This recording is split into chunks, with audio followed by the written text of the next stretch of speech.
नमो बुद्धाय। सबका जीवन ज्ञान में आपका फिर से स्वागत है। आज हम लेकर आए हैं गौतम बुद्ध की एक और नई स्टोरी जिसका नाम है बुद्ध ने क्यों कहा कि चौथी पत्नी ही सबका साथ देती है। जी हाँ दोस्तों, सही सुना आपने। हर इंसान की एक चौथी पत्नी होती है जो कि उसका लास्ट समय तक साथ देती है। तो चलते हैं कि क्या कहानी है और कैसे साथ देती है चौथी पत्नी। तो चलते हैं इस कहानी की तरफ। तो बुद्ध ने कहा कि हर इंसान की चौथी पत्नी ही उसका साथ देती है। उसके पीछे एक दिलचस्प कहानी है। बुद्ध के प्रारंभिक उपदेश वाले 32 आगम सूत्रों में से एक में से इस कहानी का जिक्र है। एक आदमी की 4 पत्नियां थीं। प्राचीन भारत की सामाजिक व्यवस्था में से एक पुरुष की कई पत्नियां रख सकता था। मतलब ये प्राचीन समय में था।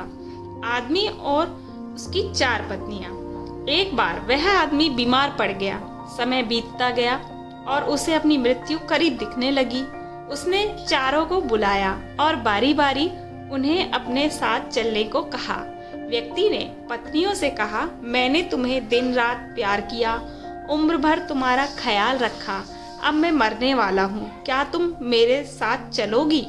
पहली पत्नी ने जवाब दिया, मुझे पता था कि आप मुझसे प्यार करते हो, लेकिन मैं आपके साथ नहीं जा सकती। अलविदा प्रिय। दूसरी पत्नी ने जवाब दिया, आपकी पहली पत्नी ने आपके साथ आने से इनकार कर दिया, तो फिर मैं भला आपके साथ कैसे जा सकती हूँ? तीसरी पत्नी ने कहा, मुझे आप पर दया आ रही है और अपने लिए दुख भी है, इसलिए मैं अंतिम संस्कार तक साथ रहूंगी, पर इससे आगे नहीं। व्यक्ति ने चौथी पत्नी के साथ हमेशा एक दासी की तरह व्यवहार किया, इसलिए उसे लगा कि मृत्यु के बाद वह कभी उसके साथ नहीं जाएगी। फिर भी उसने अपनी चौथी पत्नी से भी दूसरी दुनिया में साथ चलने के लिए कहा। चौथी पत्नी ने तुरंत पति का प्रस्ताव स्वीकार कर लिया।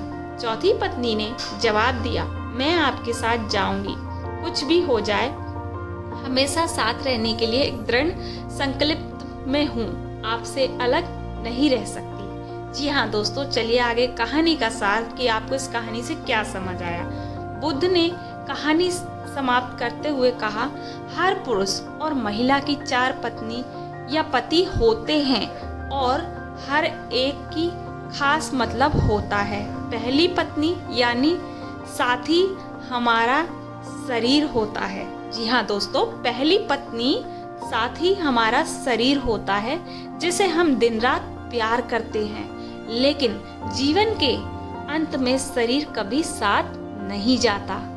दूसरी पत्नी हमारा भाग्य, भौतिक चीजें, धन संपत्ति होती हैं। जी हाँ दोस्तों, दूसरी पत्नी हमारा भाग्य, भौतिक चीजें, धन संपत्ति हैं, जिनके लिए हम सारा जीवन मेहनत करते हैं। मृत्यु के बाद यह भी साथ नहीं जाता।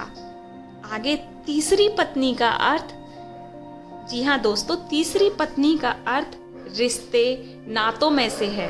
मृत्यु के बाद माता, पिता, भाई, बहन, रिश्तेदार या दोस्त कभी साथ नहीं जाते। जी हाँ दोस्तों, ये तीसरी पत्नी है। सब यहीं छूट जाता है।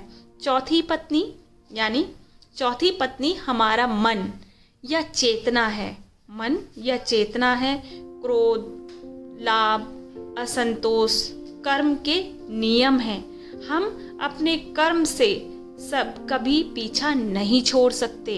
जी हाँ दोस्तों, हम अपने कर्म से कभी पीछा नहीं छोड़ सकते। जैसा कि पत्नी ने अपने पति से कहा था कि तुम जहाँ भी जाओगे मैं तुम्हारे पीछे चलूंगी, इसलिए बुद्ध ने कहा था कि हमारी चौथी पत्नी ही हमारा साथ देती है।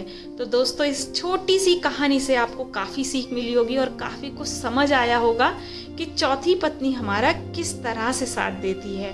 तो मतलब चौथी पत्नी बुद्ध ने किसको कहा है? कर्म को कहा है। तो कर्म जो होते हैं हमारे, चाहे वो अच्छे कर्म हो, बुरे कर्म हो, वे हमारा कभी पीछा नहीं छोड़ते, हमारे साथ हमेशा चलते हैं। चाहे वो अगले हमारा जन्म हो या ये वाला जन्म हो, तो कर्म हमेशा मायने रखते हैं। तो यही है दोस्तों बुद्ध के अनुसार 4 पत्नियों की कहानी। तो कैसी लगी ये 4 पत्नियों की कहानी?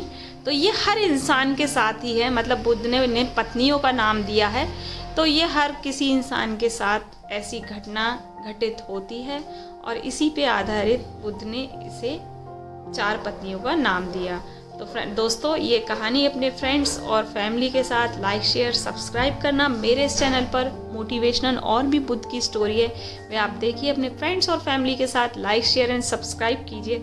और दोस्तों, कमेंट भी ज़रूर करना कि आपको मेरी कहानी कैसी लगती है और आप किस तरीके की कहानी सुनना चाहते हैं, तो उससे संबंधित भी आप मुझे कमेंट कर सकते हैं। धन्यवाद दोस्तों। बुद्धं शरणं गच्छामि, धम्मं शरणं